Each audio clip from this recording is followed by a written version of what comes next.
कहानियों का चैनल एक समय की बात में आप सभी का स्वागत है। त्योहार रक्षाबंधन सभी लोगों को अत्यंत प्रिय होता है।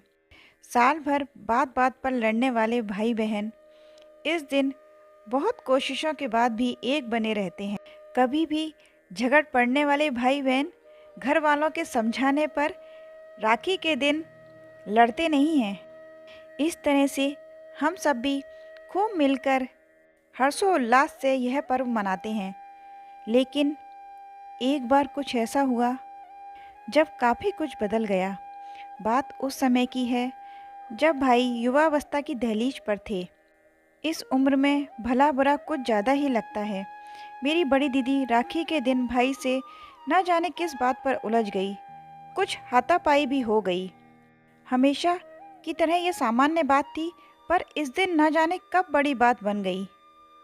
मम्मी ने बहुत टालने की कोशिश की, बहुत समझाया कि आज राखी का दिन है, ऐसा नहीं करते, पर ना भैया माना ना दीदी। आखिर भाई ने गुस्से से कह ही दिया, अगर ऐसा है तो मैं आज से तुमसे कभी राखी नहीं बंधवाने वाला। फिर दीदी भी कहाँ पीछे रहने वाली थी। उसने भी कह दिया कि मुझे भी कोई शौक़ नहीं है तुझे राखी बांधने का।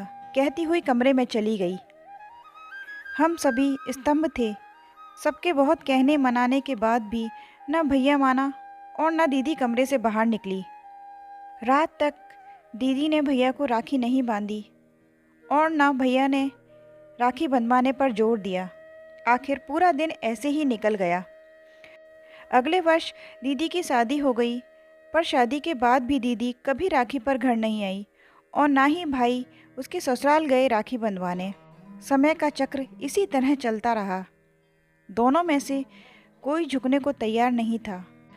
हाँ, इस बीच यह सिलसिला ज़रूर शुरू हो गया था कि दीदी का राखियों का लिफाफा हर साल ज़रूर घर आ जाता था।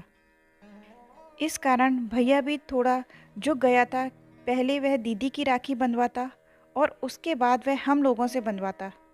फिर भैया की भी शादी हो गई और भाभी भी आ गई। इसके बाद एक मेरा प्यारा सा भतीजा भी आया और मेरी भी शादी हो गई। शादी के बाद मेरी पहली राखी थी। मैं मायके में थी। मैं तो सुबह से ही बहुत उत्साहित थी, लेकिन भाई कुछ अनमने से लग रहे थे। माँ ने बताया, छोटी, इस बार अभी तक तुम्हारी दीदी की राखी नहीं आई है। हमेशा तो राखी के त्यौहार से पहले ही उसकी राखी आ जाती थी। आखिर आज तो रक्षाबंधन भी आ गया। किसी को समझ नहीं आ रहा था कि दीदी ने आखिर राखी क्यों नहीं भेजी। पट्टे पर बैठे भाई की निगाहें दरवाजे पर ही थीं। मैंने टोका भी, भाई तुम्हारा ध्यान किधर है? कुछ नहीं छोटी, बस यूं ही। चल चल तू तो राखी बांध।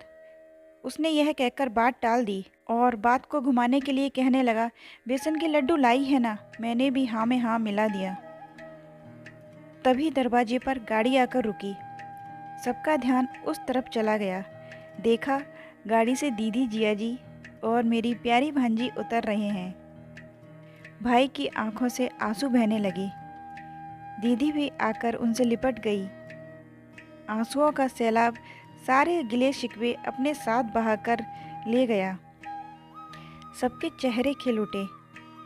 उस दिन हमारा रक्षाबंधन का त्यौहार बहुत अच्छा मना। मिलते हैं ऐसी ही अगली कहानी के साथ। जय श्री राम।